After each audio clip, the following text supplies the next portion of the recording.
A ver, teknologia da.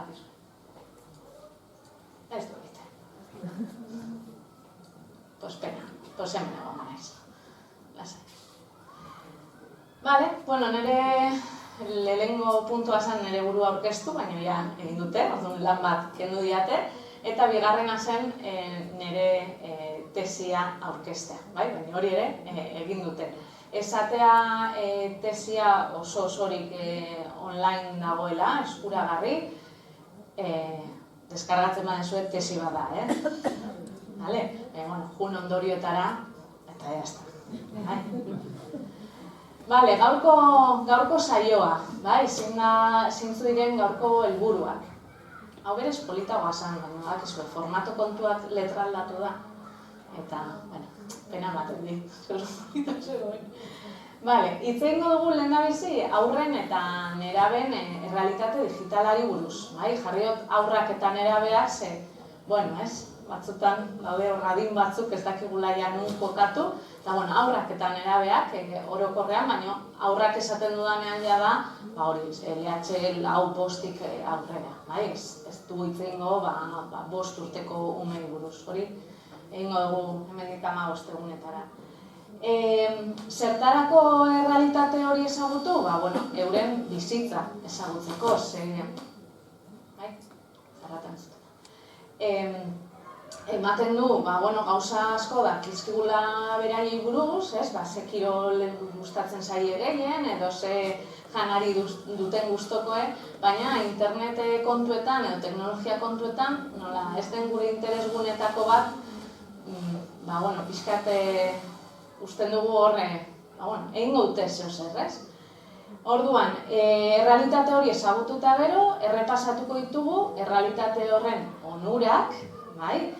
Baina batez ere arriskuak. Gustatzen zait beti onurekin hastea, olako hitzaldiek hartzen dute olako tono negatibo bat, baina onurak ere baditu teknologiak. Orduan, nire ustez garrantzitsua da horiek ere gogoratzea. Gero, egia da, nire diskurso nagusiena diala arriskuak. Zergatik, zuek arrisku horiek oso ondo ezagutu behar dituzue, gero zuen seme-alabak gidatzeko. Ez badugu errealitate hori eta errealitate horren arriskuak ezagutzen, ezingo diegu lagundu eta gidatu. Bai eskatzen dizuet ariketa txiki bat, eta da oso adin ezberdinetako gurasoak zaudete, zuen seme-alaben adina oso ezberdina da, eta emango dudan informazioa nahiko orokorra da. Orduan bakoitzak eraman behar du, nik esaten dudan guzti hori, bere etxera, bere seme-alabaren izaerara eta bere etxeko testu ingurura. Ondo esan duzun bezala, etxe bakoitza da mundu bat, ez? Bueno, eta realitate digitala azaltzen hasteko ekarri zuet irudi bat. Ez dakit, anatzean zaudetenak zoze ikusten duzue, baina irudi horretan jasotzen da minutu bakar batean, hau da, mikroondasean kafea berotzeko hartzen dugun denbora tarte horretan, interneten zer gertatzen den, mundu mailan. Eta adibidez, holan hartzeagatik guretzat ezaguna den zerbait, eta nik horre espetza ez dut askorik ikusten, adibidez, Instagramen minutu bakar batean partekatzen dira, publikatu, ez da ikusi, publikatu 695.000 story, minutu bakar batean, bale? WhatsApparen kasuan, hor elkartu dute WhatsApp eta Facebookeko txata, ze azkenean jabe berdinekoak dira, minutu bakar batean 69 milioi mensaje. Ikusteko ze testu ingurutan bizi garen.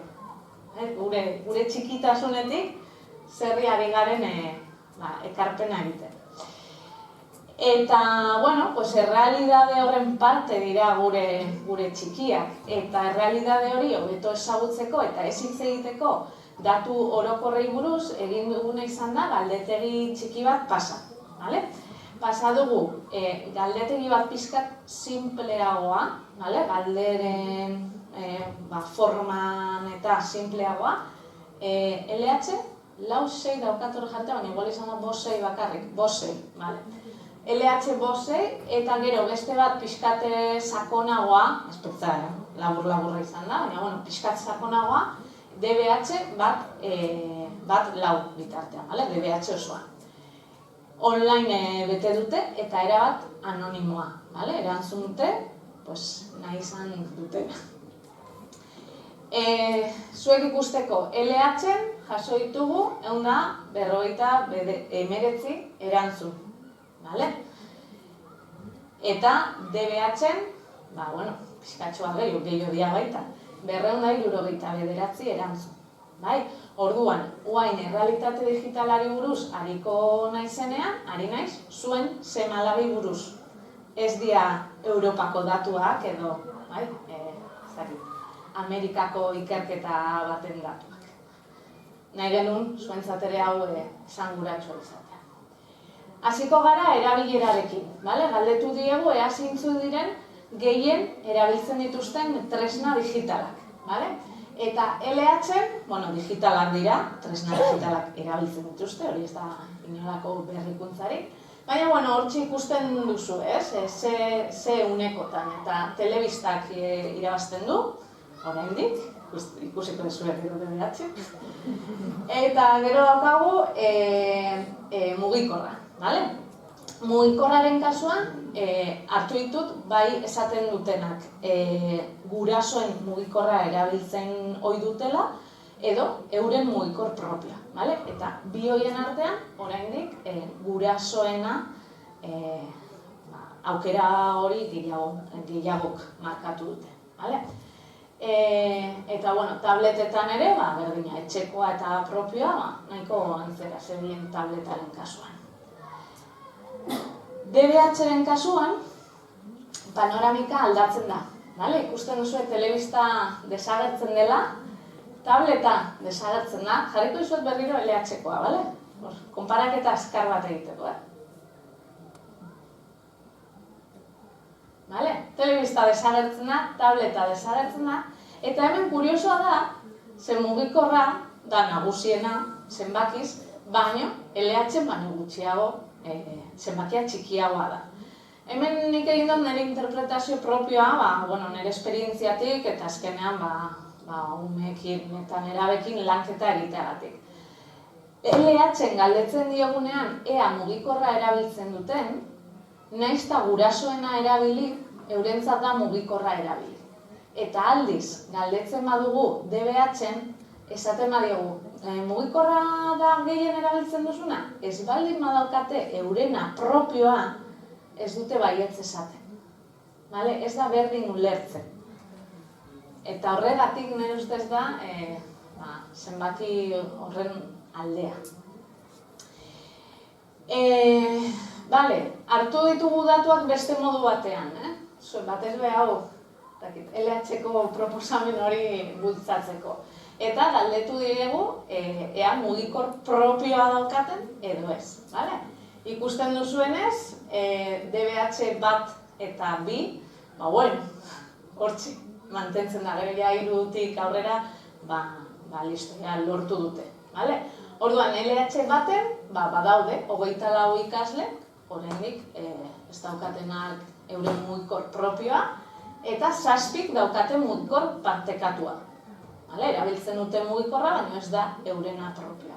Eta DBH bin, erdia, 12 ikaslek ez dute mugikorrik, eta batek dauka partekatua. Pixkat emateagatik datuak ere beste formatu batean. Zenbat erabiltzen dute, zenbat denbora pasatzen dute egunero interneten. Eta ez dira kontatzen eskolako orduak. Ze hori ez da interneten egotea, hori dira lanak egitea. Eta holan azaltzen dute. LH-en, egunero 2,2 ordu. Batzuk, egia da, esaten dutela, hau bai, baina bakarrik asteburutan. Baina media bat eginda, guztien erantzuna kontuan hartuta, 2,2. Eta DBH-en, ordu bete gehiago, gehitzen diogu kontuari. Vale? Bi datu hauek bat egiten dute Europa mailako datuekin, vale? Pixkat ere zuek alderatzeko. Europa mailako ikerketetan, hor ikusten duzu, ez? Nola 9-11 urte bitartean, badia 2 ordu pasata egunero, eta nola joaten den handitzen minutu kopuru hori adinaren arabera. Hor jarri zuet marratxo batekin separatuta, ze, hoi dira ikerketa batekoak eta bestea, ez dakite, hilabete batzuk dira, baina egin zuten urra handitan sare sozialei buruzko saio bat, sare sozialak eta sexismoa, matxismoa, pixkate holan bi gaiak nahaztuta, eta hor egin zuten Leioara joan ziren, unibertsitateko kampusera, eta hango gaztei, 18-23 bitarteko gaztei, galdetu ziten, zenbat denbora pasatzen zuten egunero sare sozialetan. Ja ez du hitz egiten interneti buruz, ja sare soziala. Eta guztiek esaten zuten 4 ordutatik gora. Eta are gehiago, bati elkarrizketa egiten ziotenari, esaten zuen, batzu adibidez, aplikazioak dituzte, ikusteko zenbat denbora pasatzen duten aplikazio bakoitzean. Eta sartu zen mugikorrera, eta esan zuen, atzo Instagramen 12 ordu.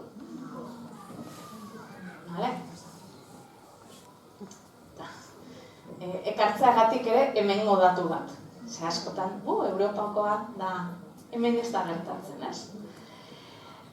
Zertarako pasatzen, zertan pasatzen dute horren beste denbora, hori ez da berria, bale? LH-en batez ere jolasten, online jolasten, bideoak, seriak, filmak ikusi, musika entzun, aisialdia, ikusentzunezko aisialdia, eta gero sare sozialak. Sare sozialak batez ere lagunekin hitz egiteko, lagunekin kontaktuan egoteko. LH-en hau agertzen da, baina batez ere DBH-en. Arrazoi nagusi bezala denbora hori pasatzeko interneten. Aisialdi horretan edo denbora horretan, ondorioz, bi protagonista nagusi daude. Alde batetik online jolasak eta beste alde batetik sare sozialak. Galdetu diegu, ea sare sozialetan ibiltzen diren, sare sozialetako erabiltzaile diren, eta hortxe daukazue, bai LH-en eta bai DBH-en, antzera. Eta online jolasetan, ikusten da LH-en pixkatxoa gehiago jolasten dutela, eta gero, batzuk behintzat talde batera uzten dutela jolasak. Pauso bat gehiago eman dugu, eta ez bakarrik sare sozialak erabiltzen dituzue? Ez, guazen ikustera zeintzuk. Horko guztiak ezagutzen dituzue? Ez. Horiek dira gehien erabiltzen dituztenak, eta gero datuak dira LH-ak, DBH. Ikono bakoitzaren azpian jarrita dauden zenbakia dira, LH-ko 70%ak erabiltzen duela WhatsApp. DBH-ko 80%ak erabiltzen duela WhatsApp. Eta horrela sare sozial bakoitza. Horiek dira gehien agertu dianak, eta bainoz, geldituko zareteko da mozka, ez dizueta salduko. Gero da beste diapositiba bat asaltzeko zein da bakoitza. Baina, horretaz gain agertu dira beste pila bat. De hecho, zaten bi, zaten hau zer da, eta zautu ditut. WhatsApp, YouTube, TikTok, Instagram, eta Twitch. Baina gero agertu dira Pinterest, Snapchat, Twitter, Facebook. Facebook oso gutxi, oso... Ja, ez de viejos, hori nire ikasleek esaten diate. Esaten ziaten aspaldi. Telegram, Discord, Bizko... Ez. Eta beste asko, galdetu diegu baita, sare sozialen erabiltzaileak dira, ia guztie, sare sozial ezberdinak erabiltzen dituzte, eta sare sozial horietan dituzten kontuak nolakoak dian. Ea dian pribatuak, publikoak edo ez dakite. Hori guainik eta arriskutsuagoa iruditzen zen, bale? Bueno, gehiengoak esaten du pribatua diala, bale? Euren sare soziala. Baina, aldiz, badago baten bat, baten bat ez, media DBH-koa, sare sozialetan da, 400 jarraitzaile baino gehiago. Eta hori jarri zuet, pixkat eztabaidan jartzeko, ez? Kontu horiek pribatuak dira, baino 400 jarraitzaile baino gehiago dituzte. Guzti hori jartzen dut lan. Hortxe uste dizuet, etxera joateko, zozertan pentsatzen. Eta hemen datorra salpena, bale? Hor gainera sartu izuet beste bat beko partean agertzen zana, Snapchat, bale? Mamutxo hori da Snapchat. Hor dituzuen zenbakiak, ja ez dira galdetegiko datuak, dira sare sozial horiek edo aplikazio horiek erabiltzeko gutxieneko adin legala. Me encanta este momento. Listo, zaretu dago, Bai. Horrek ez du esan nahi, zaila danik. Nik baldin baditut 12 urte eta nahi dut WhatsApp bat egin behar dudan gauza bakarra da esan, edo 16 ditu dala, edo esatean ere gurasoen baimena dudala. Siguiente. Ez da ezer gehiago egin behar. Guraso askoren kezka edo izaten da ea aplikazioek zergatik ez duten gehiago kontrolatzen. Zergatik ez dituzten muga gehiago jartzen. Eta nik esango izuet gauza bat. Ez dute egiten eta ez dute egingo. Euren negozioa da erabiltzaileak izatea. Eta jarri dute ohartxoa, ohar legala, eta hori onartzen badugu, hortik aurrera gure ardura da.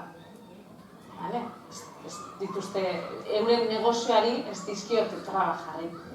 Hori ulertu behar dugu.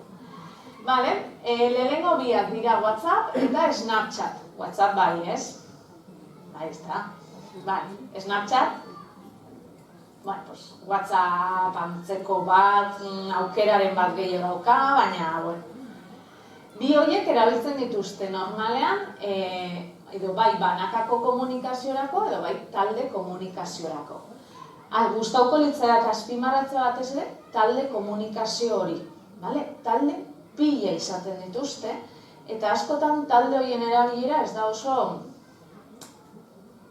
osasuntsua, esateagatik zeozer. Hor egoten den komunikazio da oso azkarra, oso, ordu batzuk pasatzen baituzu begiratu gabe, agian dituzu 300 mezu erraz. Askotan inolako edukiri gabe. Batzutan oso txarrera hartzen dute norbait talde batean egotea eta ez hitz egitea. Edo bai ez duelako denborarik, edo ez duelako ezer hor kontatzeko, edo ez duelako hori.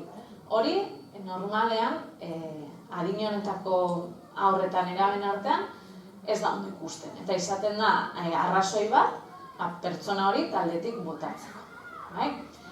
Talde asko daude, eta talde horietan gertatzen dena da, ere, bazterketa hori.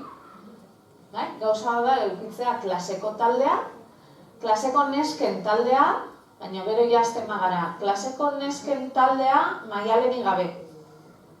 Klaseko nesken taldea, baina Maiderri gabe. Horia, azten da komplikatzen. Eta hoz da aurretan eraben kontu bat. Nire lankide batek esan zian, nire kuadrilan 9 gara. Nik 8 talde ditut. Orokorra eta gero talde bat falta dana. Supongo beraiek eukiko dutela beste bat, ni gabe.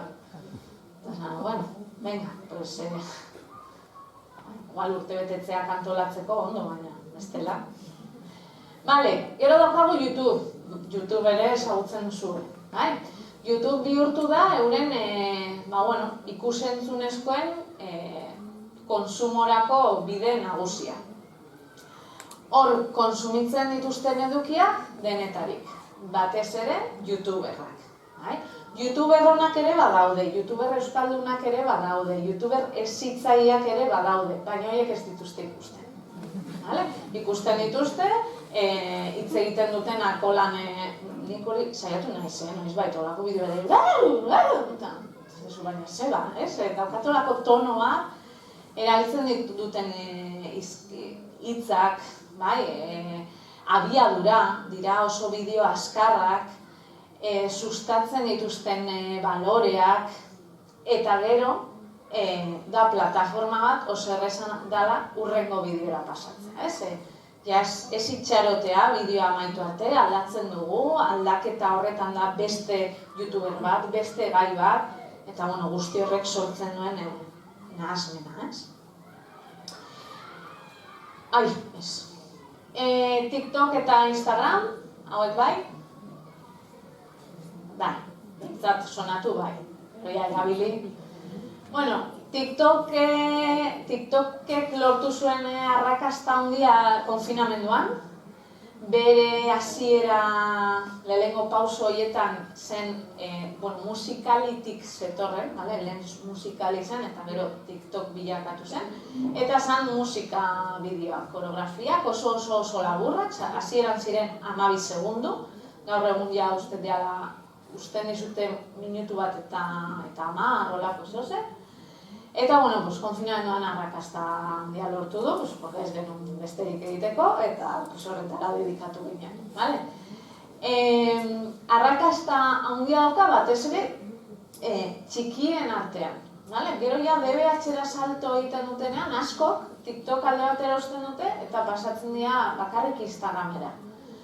Dia, bideoak, bai zure lagunena, zure jarraitzen duzun jendearena, edo publikoa dian bideoak.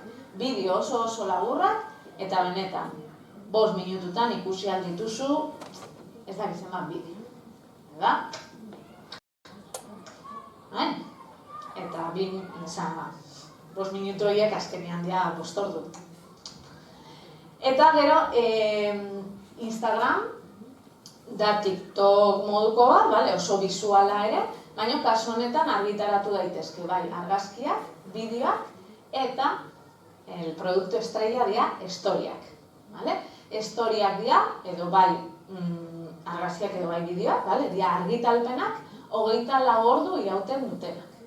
Hau da, nik gaur jartzen badut hemengo argazki bat nire profilean, normal argitaratuta, eta nire jarraitzaileak baldin bazarete, hemendik hilabetera sartzen zareten nire profilera eta hortxe ukiko duzue argazkia.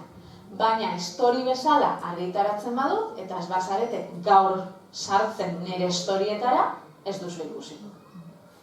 Hori ja, lan klabau. Zen gantzatu dute jendea, erabat. Bietan, garrantzi handikoa dira likeak. Beste erabiltzaileek daukate aukera emateko like, me gusta. Bihotz bat. Gaur egun gure gazteen artean like kopurua da onartua izatearen sinonimoa. Eurentzat, kriston, garrantzia dauka likeak jasotzea eta euren izaeran, euren autoestimuan eta euren garapenean kriston eragina dauka. Onerako eta txarrerako. Segun jasotzen baituzte edo ez. Zergatik, danok dakigu, nahiz eta gure garaian Instagram ez egon, 14, 15 urtekin, gaur egun lehenago azten dira, 12kin, ez sentitzea zure taldearen parte zarela, ez sentitzea zure berdinen artean, gustatzen dozula bestei, ez sentitzea onartua zarela, zemingarria den. Behar dute, behar genuen onarpen hori. Eta gaur egun onarpen hori dator like formatua. Eta Twitch bai, ez? Twitch da hola naskar azaltzeagatik YouTube antzeko bat, bai? Zuzeneko emanaldiak daude, bideo emanaldiak daude, baina kasu honetan zertxoait espezializatu da, bale? Edo zein gairi buruzko bideo bat ikusi dezakegu, baina batez ere online jolasen retransmisioak, bai? Hori askok ez duzuela ulertzen. Nola izan daiteke?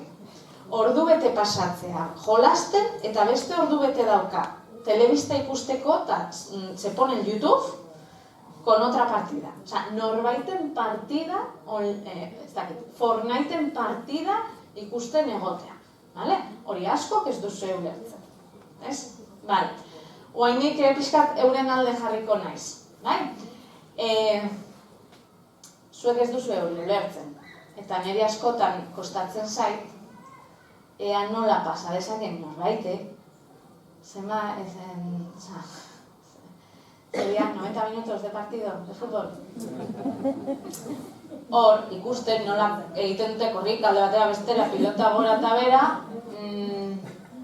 botatzen dira lurrera, borrokatzen dira, eta hori ez gaur, bihar, porque gaur egun daude partiduak egunero, eta ez badaude, ez dakit, beste liga batekoak edo errepikatuak, Errealan partidua del 1984, ikusiko dugu, bale?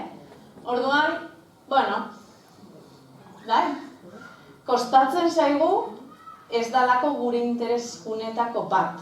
Guk ez dugulako horrelakorik egin, baina benetan hotzean pentsatzen baduzue, berdina da, interesatzen zaien zerbait, daude ikusten beste batek nola egiten duen. Askotan, da dibertsioagatik eta ikasteagatik, gero beraiek hobeto jolasteko. Teknika behar dute. Gero, gertatzen dena da, YouTuber horiek ez diala limitatzen jolastera. Eta askok jolasten duten bitartean ere hitz egiten dutela. Eta niretzat arazoa askotan da hitz egiten dutela. Venga, jolasetara pasatuko gara. Hauek dira gehien agertu direnak, eta hemen ere bi datu, LH, DBH, zenbatetan aipatu dute. Denak ezagutzen dituzue? Ez. Hemen. Danak errepikatzea. Fortnitea bai.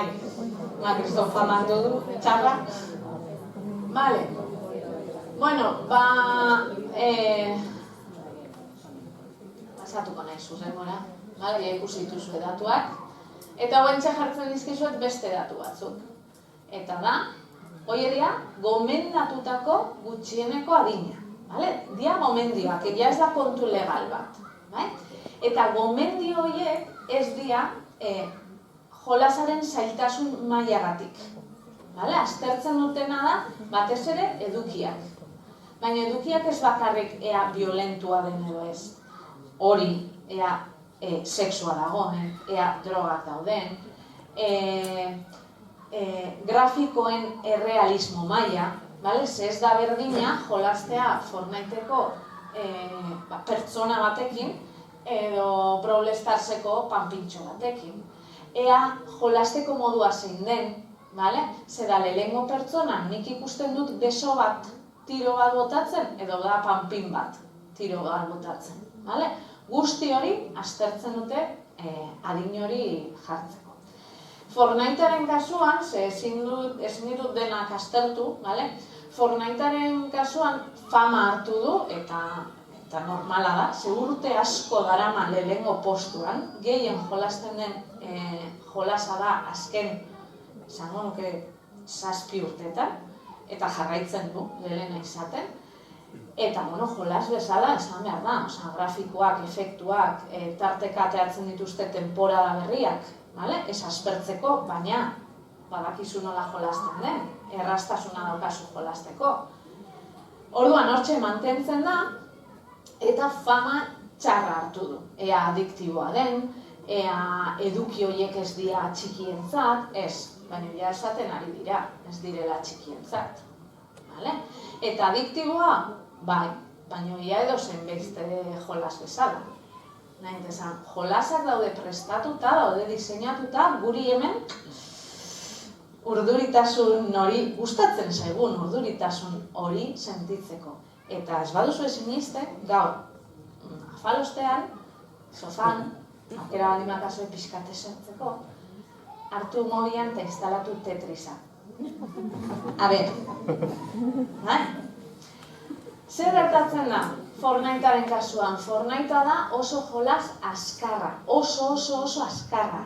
Partida dira 20 minutukoak, daude 100 pertsona, eta bakarra gelditu behar da. Da erabat estrategikoa, egon behar gara momentu oro leku guztietara begiratzen. Bai besteak hiltzeko, baina bai beste gure burua salbatzeko. Orduan, daukagu hori, tripako hori, atope. Sortzen duen estres maila oso altua da. Eta hor dauden umeek dituzte 8, 9, 10 urte. Arazoa da jolasa, edo arazoa da ume horien, ez dut esango adina. Zeneri, adina markatzea taia zait iruditzen, baina da umeek adine horrekin urduritasun eta estres maila horiek kudeatzeko estrategia falta. Guainik ez dute garatu. Eta hori da arazo handienetako bat. Gero daukagu FIFAk, adibidez, 3 jarri diote, eta ja ez, baina ukidu garai bat da edukiagatik, edukia ez da... Kriston polemika egon zen, 3 jartzen du, hori da, para todos los públicos, eta adibidez, futbol taldeetan zegoen apustu etxen publizidadea. Eta FIFA da guzti horren kopia bat, estadioaren kopia bat, taldeen kopia bat. Orduan FIFAn ere apustu etxen publizidadea zegoen. Hori ja, lege bat atea zen, eta zertxo bait konpondute, baina jakin nahiz eta 3, batzutan polemikak ere badaudela. Eta gero, karri izkizuetor bi horiek, agertu dira, eta ez dira agertu azken postuan, agertu dira nahiko ehuneko handiekin. Eta dira 18 urtetik gorako jolasak. Hor dago denetarik. Denetarik. Eta ez dira agertu bakarrik DBH-en, LH-en ere.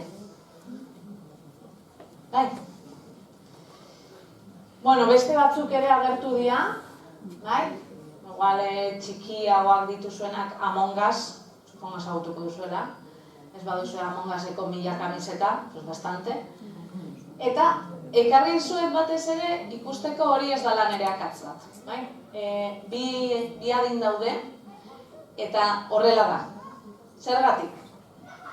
Deskargatzen badugu Among Us gure tabletean edo gure mugikorrean doan, orduan da 10. Baina erosten badugu jolasa Switchean jolasteko, edo daukagun konsolan jolasteko, orduan da 7. Doako bersioan publizidadea dagoelako.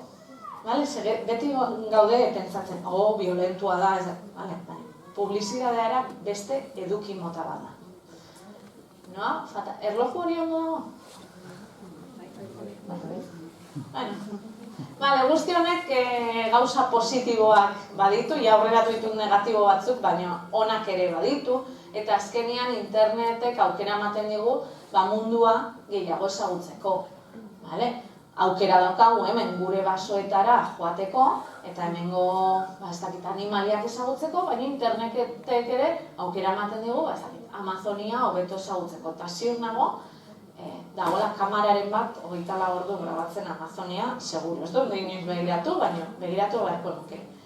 Komunikaziorako, harremanak indartzeko, beti ere egiten bada modu osasuntsu batean. Eta honen ustez, konfinatuta ginean, ikusi genuen. Hezkuntza praktikarako, modu hezigarrian eta modu didaktikoan erabiltzen da teknologia oso baliabide interesgarria da. Garapen kognitiborako, digitalerako eta sormena lantzeko, beti ere horretara bideratzen bada. Pasatzeagatik egunero 5 ordu mugikorrarekin ez naiz digitala. Nire ikasleek hemeretzi hogei urte, media. Pasatzen dituzte orduak Instagramen, ez dakite email bat bidaltzen. Eta gizue, egunero, idatzi behar dut, barkatu, hau ez da WhatsApp bat. Hori izaten da nire ohiko erantzuna emailaz. Eta horrela, 1000 kontu, pertsona bezala eraikitzeko. Honekin esan nahi dudana da, badaude zenbait ume, zenbait nerabe, euren testuinguru hurbilean ez daukatenak behar dituzten erreferenteak. Izan daiteke adibidez, euren genero identidadeagatik edo euren barne zalantzengatik. Eta internetek ematen digu aukera, agian zalantza horiek edo interes horiek dituzten beste pertsonekin kontaktatzeko. Lehen abian gelditzen ginean, gure testuinguru hurbil horretan galduta, ez? Aktivismorako, ze pentsatzen dugu gaur egun gazteek ez dutela baliorik, ez dutela borrokarik egiten, eta egiten dute beste modu batean. Eta gauzengatik borrokatzen dute beste modu batean. Eta asko da internet bidez. Inklusiorako lagungarria da, teknologia, eta azkenik, izialdi aukera, nire ustez ezagutzen ditugu, ez? Pila badia, eta hori ere eskertzen dugu. Gaur aldiz, zentratuko gara alderdi negatiboetan, lehen esan dizuedan bezala, hori edia ondo ezagutu behar dituzuenak. Agertu dira, galdetu dietea zenolako egoera deseroso bizi izan dituzten, eta LH-ko ikasleek batez ere aipatu dute. Baimenik gabe euren irudia edo euren buruzko informazioa zabaltzea eta ez ezagunen mezuak jasotzen. DBH-en ere hauek aipatzen dira, baino gutxiago. Eta hemen kuriosoa egin zait, ze askoz gehiago izan dira DBH-koak erantzun dutenak galdetegia, eta aldiz oso erantzun gutxi daude egoera deserosoi buruz. Eta nire ustez da, gero eta gehiago erabiltzen duten eta gero eta gehiago bizi dituzte olako egoerak normalizatzen dituztela. Ez ezagunen mezuak jasotzea, deserosoa ez. Hau da internet, hau da normala. Eta horregatik ez dituztela markatzen egoera deseroso bezala. Hau ja, irakurketa pertsonal bat da. Errepasatuko ditugu zeintzu diren arrisku nagusienak eta gero baita zeintzuk diren erabilera arduratsu edo erabilera seguru bat egiteko kontuan izan beharko beste alderdi batzuk, ze danak ez dira arriskuak bere horretan, baino kontu garrantzitsuak dira. 4 arrisku nagusi ekarri dizkizuet, ziberjasarpena edo ziberbullyinga, gromina, sextinga eta eduki ez egokiak. Hase hitz politak, ingelesez esan da, dana da, pentsa, Basque Culinary Center, zan hau genuen sukaldaritza eskola eta jazta, baino ziberjasarpena, ziberbullyinga, nire ustez ez du aurkezpenik behar, da internet bidez egiten den jasarpena, errepikakorra dena, egun batean irain batzuk jasotzeagatik hori ez da ziberbullyinga, errepikatu behar da, eta ondorio oso larriak ditu. Askotan, ikerketa askotan aipatzen da ziberbullyingaren ondorioak jasarpen fisikoaren ondorioak baino kaltegarriagoak direla. Jasarpen fisikoa jasotzen dugunean, dago min psikologikoa eta min fisikoa. Baina daukagu aukera tarteka deskansatzeko. Ze jasarpen hori ematen da, ez dakit, patioan. Ematen da futbolera joaten naizenean. Ematen da leku jakin batzuetan. Baina etxera joaten nahi zenean, babestuta nago eta lasai nago. Eta ziberbullyingaren kasuan hori ez da gertatzen, bale? Da, jaso aldituzte irain horiek edo mehatxu horiek, 24 orduz, astean 7 egun. Bai? Eta hemen garrantzitsua da, eta nire ustez hau ikastolan ere lantzen duzue, gogoratzea daudela 3 protagonista. Dago biktima, lagundu behar duguna, dago erasotzailea edo erasotzaileak, neurri batean ere lagundu behar ditugunak, ze, batzutan olako jarrerak eukitzeko ere da motxila bat dutelako, baina daude baita ikusleak. Eta ikusle batek ez duenean zerbait egiten jasarpen egoera baten aurrean, maila txikiago batean baino, erasotzaile bilakatzen da. Eta hori ere kontuan hartu behar dugu. Oso zaila da, hau lantzea, eta seguro zuek hobeto azaldu dezakezuela. Baina, hor dago, el txibato, la txibata, eta sozialki ere ez dago ondo ikusita, nola esango duzu zer, gero nire kontratoriko dira, baina nire ustez garrantzitsua da, norberak duen ardura horri garrantzia ematea. Eta gainera, ziberjasarpenaren kasuan, ikusleen eragina oso handia da.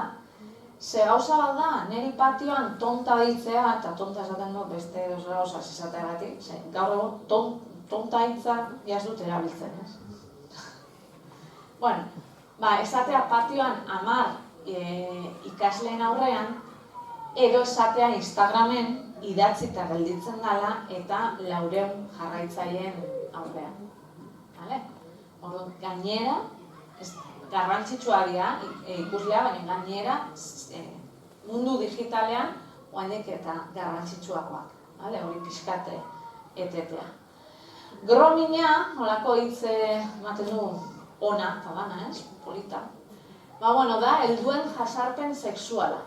Hau da, heldu batek lortzen duenean adin txikiko baten konfiantza, normalean gezurren bitartez, bere adin berekoa dela, bere interes berdinak dituela, eta antzeko gauzak lortzen du adin txikikoaren konfiantza, eta konfiantza daukanean hasten da gauzak eskatzen. Hasieran izango dira gauza txikiak.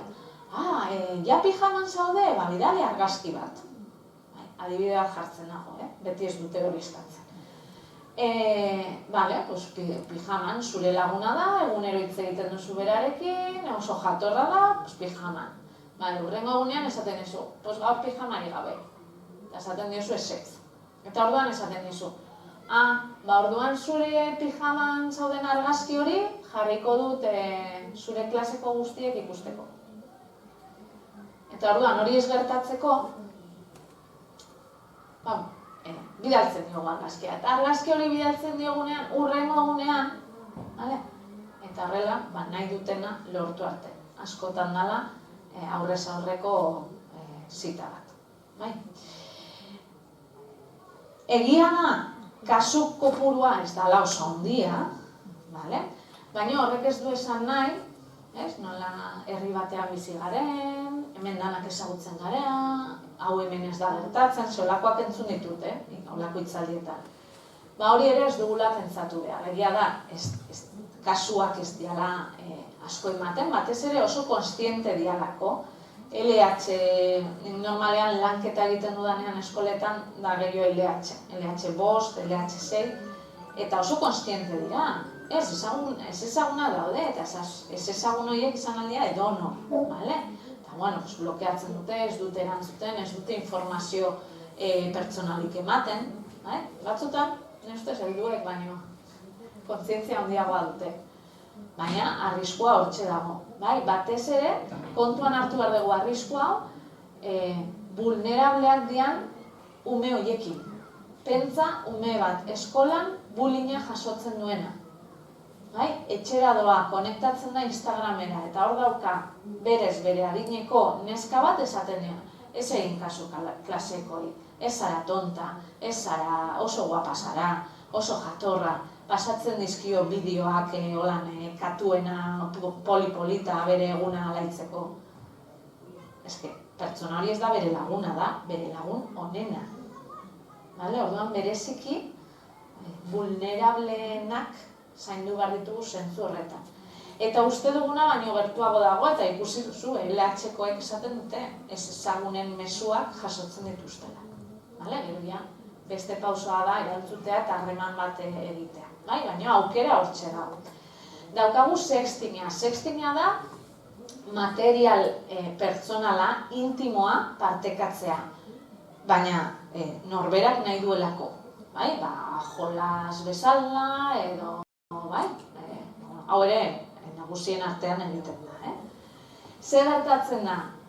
Sextinga bere horretan ez da ulertzen arrisku bat bezala, de hecho hasi dira ja definitzen praktika sexual berri bat bezala, eta normala da, ze deskubritzen dute euren sexualitatea mugikor bat eskuan duten bitartean. Eta sexualitateari buruz hitz egingo duzu, orduan ez dut sakoneko. Baina arazo dator gero, sextorsiona gertatzen bada. Beste pertsona horrek, zuk bidalitako material horrekin, zenbait ekintza egiten baitu, zuri kalte egiteko. Zabaltzen badu, publikatzen badu, mehatxatzeko erabiltzen badu. Hemen garrantzitsua da, aholkuak edo lanketa egiten dugunean egitea bi norabidetan. Ze askotan, eskoletara joaten naizenean jartzen dit bideo bat, eta dira neska batzuk piztinan selfie bat ateratzen dute, eta jartzen dute, garai horretan Facebooken, eta edatzen da argazkia talde batetik bestera, Eta galdetzen dietean horrena den kulpa, eta beti da neskena. Eta askok esaten dute bikinian daudelako. Orduan esaten dut, baina neska horiek ez daukate eskubiderik argazki bat jartzeko? Nesken errua da argazki hori hartu duena inolako baimenik gabe eta hasi dana zabaltzen eta jaso duena berriro beste talde batzuetara bidali duena, horrek ez dauka inolako errurik. Orduan, landu behar da bi aldetatik. Bai, bitan pentsatu, zer argitaratzen duzu, zeintzuk izan aldean ondorioak, baina baita, zu zerbait ikusten edo jasotzen baduzu, ezin duzu horrekin, nahi duzuna egin, eta ere gutxiago kalte egiteko. Zezke gainera ilegala da. Gero, zaila da, ilegalidade horiek harrapatzea. Eta gero ditugu eduki ezegokiak. Eta eduki ezegokiak aipatzen ditugunean, askotan etortzen zaigu pornografia burura. Eta sexualitatea lantzen duzuenean, seguro pornografiari buruz hitz egingo duzuela. Baina, hori baino harago doa, eduki ezegokiena. Eduki ezegokiak dira, armei buruzko informazioa, drogei buruzko, drogen konsumoa sustatzen dituzten edukiak. Drogei buruzko informazioa gian ez du zertan ezegokia izan behar.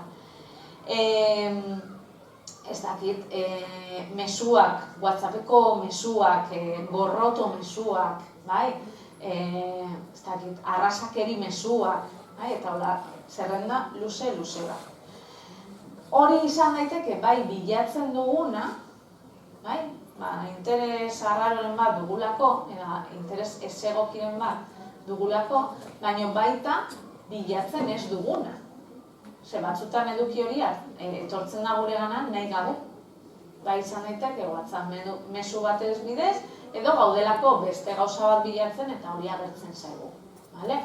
Adibide bi, simple.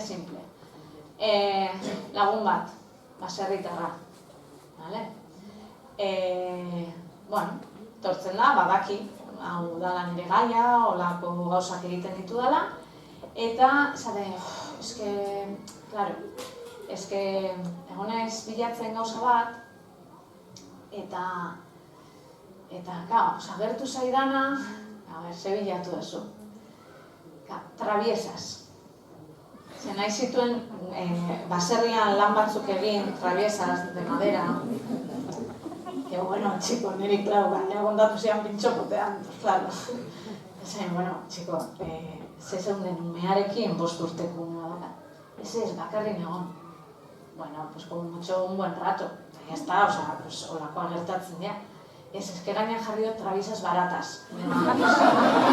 Vale, orduan, bera zebilen hori bilatzen, baina etorri da. Eta umei ere holakoak gertatzen zaie. Eta gertatzen zaie, espero dugun momentu absurduenean. Aurrekoan irakasle batek, LH-ko bigarren mailako irakasle batek. Esan zean, nire gelan geunden inauteriak prestatzen. Eta neska kuadriatxo batek eskatu zidan ordenagailua. Behar zuten irudi bat. Mozorroa prestatzeko, irudi bat behar zuten. Bale? Zer egin zuten? Jarri osos amorosos. Zer, karo, mozorroa zan de osos amorosos. Egin duzu ella klik en los osos amorosos. Eta esan nion, baino benetan, osos amorosos jarri eta gaina eskolan egoten diala filtroa. Ez, eske jarri zuten osos amorosos peludos. Ze, karo, behiera, haiek nahi zuten mozorro bat, osolan, kalentito, oso goxua. Pues bueno, edo jartzen badugu, ez dakit, adibidez San Fermin, dana ez da izango jendia traje txuriarekin. Agertzen dira baita, zezenak ja odolez beteta, agertzen dira, lehen, zerea astu zaigu, zer den txupinazua, baina, egon zan garai bat, jendia kamiseta kentzen zuena eta barreta bat, irudi horiek hor jarraitzen dute. Eta adibidez, nire alaba iristen bada, olako irudietara, nahiz eta txikia izan, ikusi behar dugu ere zer ulertzen duten, kalibratu behar dugu, momentua da hitz egiteko edo ez, baina ikusten badugu, harrituta gelditu diala eta pentsatzen, gian hitz egin behar dugu hori buruz, ez dudana nahi da, nire alabak ulertzea hori dala San Fermin. Nire San Fermin izugarri gustatzen zait, baina niretzat juerga da beste gauza bat, eta beste balore batzukin. Agian, gai batzuk aurreratu behar ditugu kontu honegatik. Ekarri izkizuet adibide batzuk eta ez dit denborarik ematen ikusteko. Gero bidaliko dizuet eskolaren bitartez bideo zerrenda bat. Bai, zuek ikusteko heldu bezala eta nahi baduzue zuen seme-alabekin ikusteko eta komentatzeko.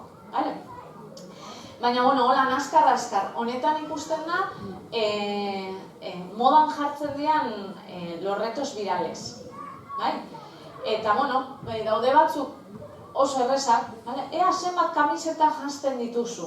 Eta aste horretan dago mundu guztiak kamiseta jartzen, ze modan jartzen dira olako erronkak eta mundu guztiak egiten ditu. Eta normala da, ze sartzen ba naiz Instagramera, eta bai nire lagunek, eta famatu guztiek erronka berdina egiten badute eta 10 minututan ikusten baditut 40 bideo mundu guztiak kamiseta jartzen, eske 15 minutu pasa ostean ni nago kamiseta jartzen, nahi gabe. Horren parte izan. Orduan ikusten da, daudela hori, dago botella botatzena, aber zutik zenbatek egin duzue. Kontuz, badago jendia urgentzitan bukatu du. Una edad, eta olako baten erronka da joan azken pisura eta han selfie bat atea. Eta zer gertatzen da, esperimentu bat da. Baina egiten dute erortzen dala eta bere lagunak ari dira ikusten en direktu. Eta gustatzen zait bideoa ze batek esaten du. Es que, si no lo hace, es que lo tiene que... Gelditzen dira, gero ja dakitenean ondo dagoela bere laguna. Es que si no lo hace, le llaman gallina, y le llaman no sé qué, zuek ere ulertzeko daukaten adina eta daukaten presio sozial hori, eta zergatik egiten dituzte zenbait gauza pentsatu gabe. Hori alde batetik, eta bestetik dagoen abiadura. Kriston abiadura dago eta ez digu denborarik ematen pentsatzeko ea hori ondo dagoen edo ez. Eta hemen daukazu datu bat. Ikusten duzu, el 8% de los adolescentes ha realizado alguna vez algún reto peligroso. Ez da la broma. Beste bat, hemen beste esperimentoa da, baina da neska bat, joaten dela gurasoekin, argazki saio bat ateratzera, eta gurasoak daude atzean, dana ikusten eta dana entzuten. Eta entzuten dute, han daudenak, argazki saio antolatzen esaten dutela. Chica, se te ve un poco hinchada. ¿Ayer cenaste? Sí. Ay. A ver, saca así, que se te note un poco el hueso, porque si no se nota el hueso, no se te ve. Vamos al baño. Vomitas un poco y se te pasa. ¿Niretzat da gestori? Ah, vale, moskito bat dago, vale. Lehen nerekin egon da hemen. Orduan, da esperimento bat, erakusteko zenolako mezuak bidaltzen dira sare sozialetatik bulimia eta anorexia bultzatzen dutenak. Eta ez da ezer berria. Mezu pila daude, olako gauzak, olako trastornoak sustatzen dituztenak. Olako mezuak eta bestela zenbait sare sozialen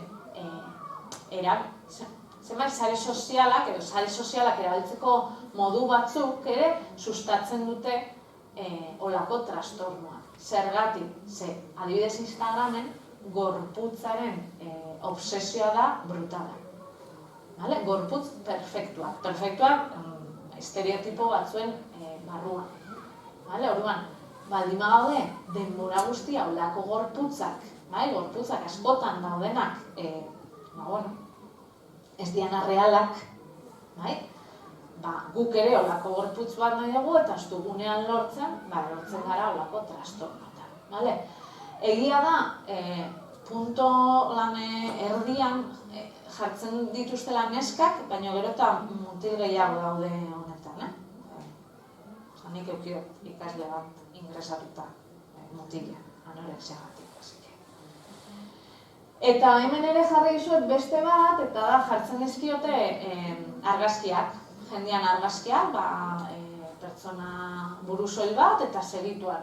Una bombilla, bale?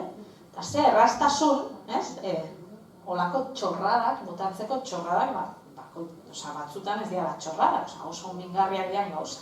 Eta olako baten jartzen diete olak neska bat, kulturismo egiten duena, eta que feo, que mujo, hombre, que...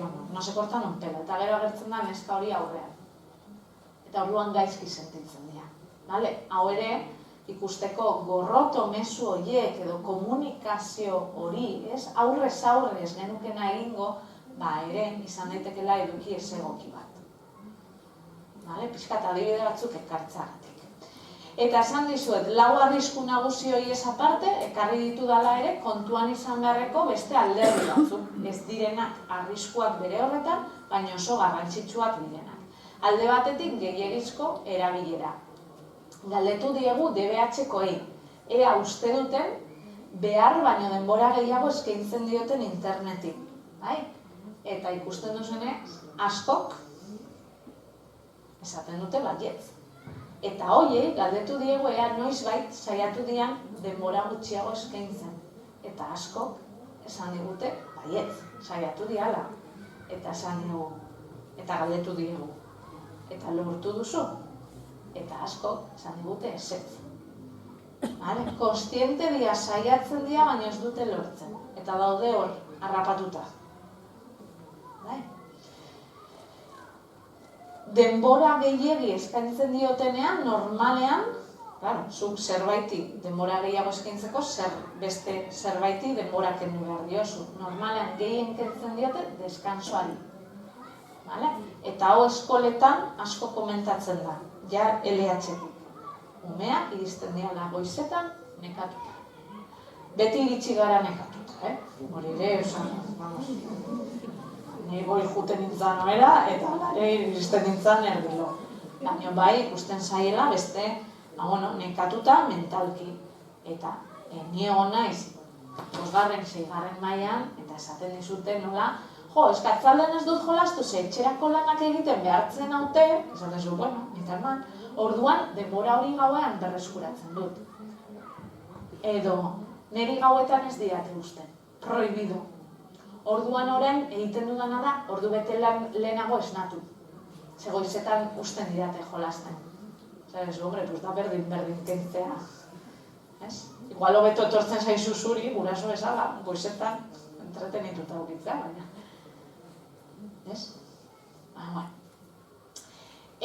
Komunikazioa, honi buruz jaitzein dugu, gauza asko aipatu ditut. Komunikazioak, taldeak, ze nolako hizkuntza erabiltzen den. Konsumitzaileak garela, 24 ordu. Ja ez da, nos vamos a Publi 300 años. Ez que gero eta luzeagoa da publizitatea. Ja ez dago abisurik. Publizitatea dago, YouTubeen bai, saltar anunzio, baina gaudenean youtuber bat ikusten, hortxe dago ere. Bere mezuak, erabiltzen dituen produktuak. Eta ja, ez digute abisurik ematen. Guzti hau gainera, pixkat komplikatu da. Nire ustez lehen, genuen aukera, pixkanaka, publizidadearekiko begirada kritiko hori garatzeko. Baina gaur egun horren beste jasotzen dute, horren beste lekuetatik eta hain askar, ez dagoela, lehen esan dezu, ez dala teknologia debekatzea, baizik eta denbora irabaztea. Ni gogoratzen dut beti Gabon garaian, nire aitak beti izaten zen, txika. Karo, Gabon garaian nien telebistako jostailu guztiak nahi ditun. Gero ez du hori egiten, Gero, ez da gizema pila behar ditun, eta horren beste pila ez ditu, gero ziko. Bere modura, baina egiten zidan ikustea, hor publizitatearen helburua zein dan, eta ikusten ari nahi zen, gaur egun ez da hori gertatzen. Ez digulako denborarik ematen, eta gainera, egiten den konsumo hori oso individuala da.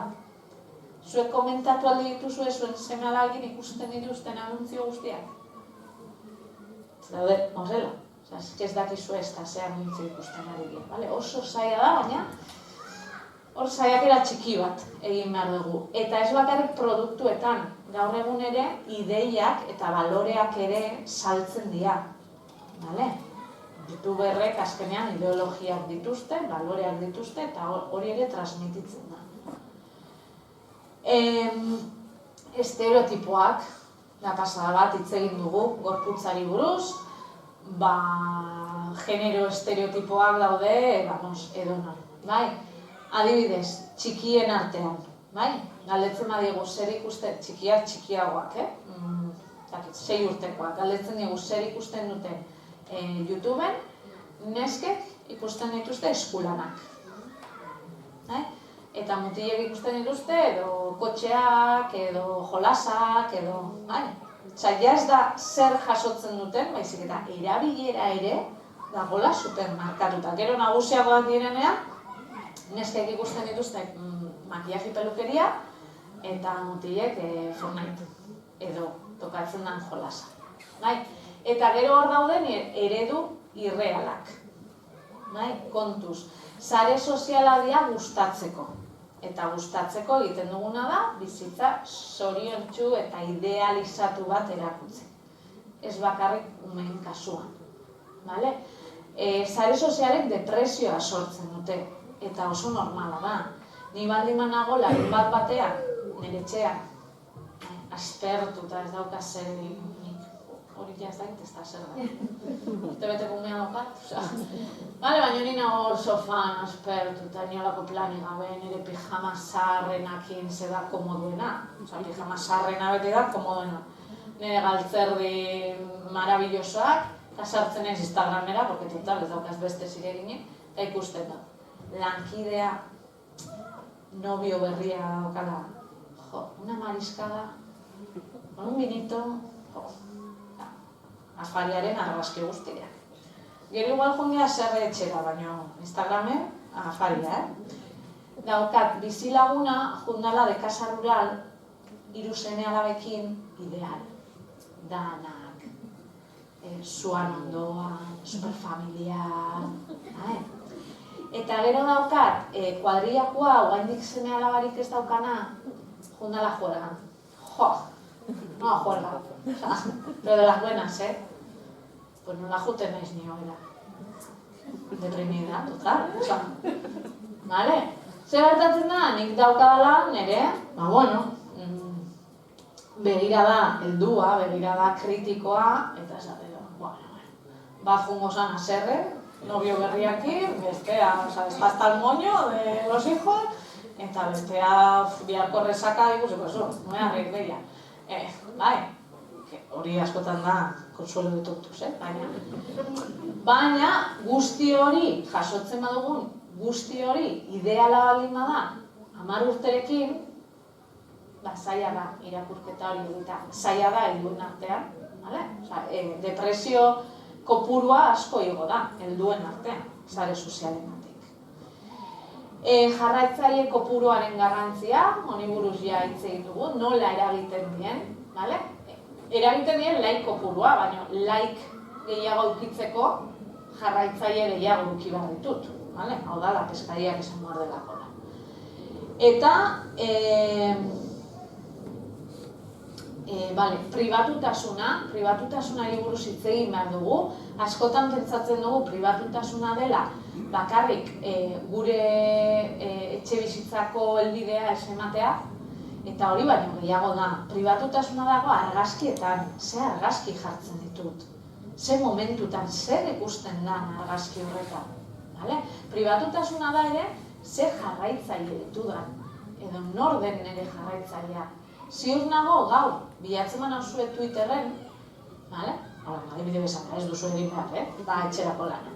Eta ikusten baduzue nire jarraitzaileen artean daudela torero pila bat, zango zuen, de que pie cojea.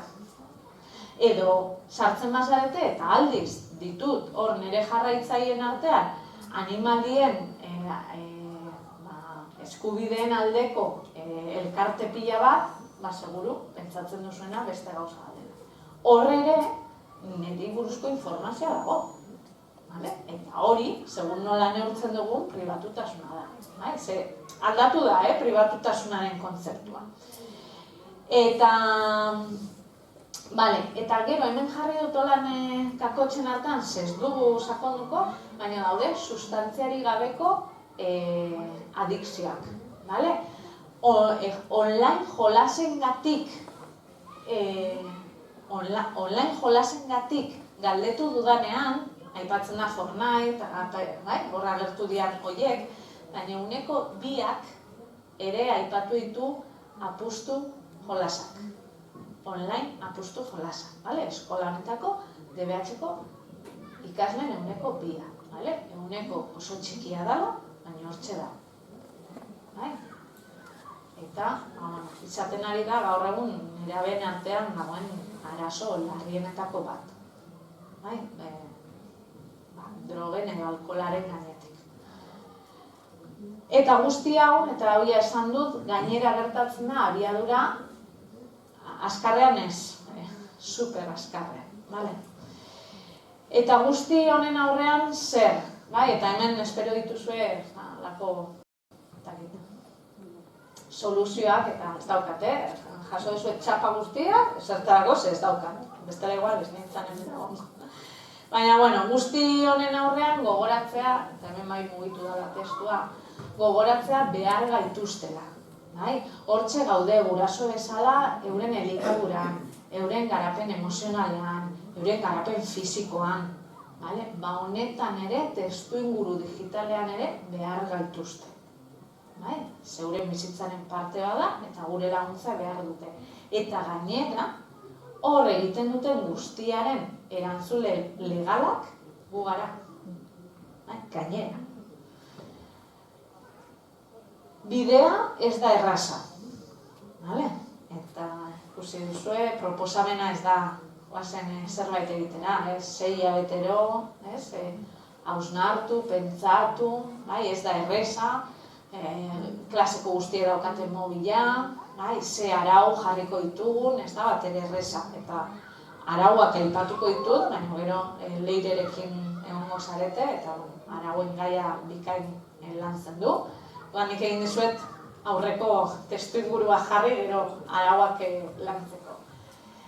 Lortu behar duguna da, erabilera hori izatea konstientea. Ematen diogunean mobila, edo usten diogunean jakitea, ze baldintzetan ematen ari garen, zertarako, eta egotea norabaiteko feedbacka.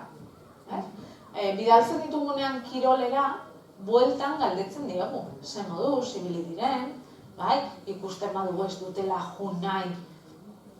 Estamos a sospechar. Ze izango da, arazo badauka, ez zaio gustatzen kirol hori. Mundu digitalean berdina ikustea nola dagoen, nola sentitzen den, zer egiten duen, zer ez duen egiten, zer egiten du konektatuta dagoenean, zer egiten du konexiorik ez duenean. Ze askotan, hitz egiten denean adikzioi buruz da, eske denbora pila pasatzen du konektatuta. Igual hori baino begiratu behar da gehiago, zer gertatzen den ez duenean konexio. Hori izaten da gakoetako bat. Bitartekaritza estrategia ezberdinak daude. Bi dira aktiboak, diala hitz egitea eurekin teknologiari buruz, segurtasunari buruz, erabilerari buruz, informazioa ematea, hausnartzea elkarrekin. Gero daude arauak, diala aktibo-pasiboak. Arauak bere horretan, bakarrik arauak jartzen baitugu, eta estrategia pasibo bat. Egiten baitugu arauak gehi beste bi estrategia aktiboiek, orduan arauak ere aktiboak dira. Eta gero ditugu estrategia teknikoak.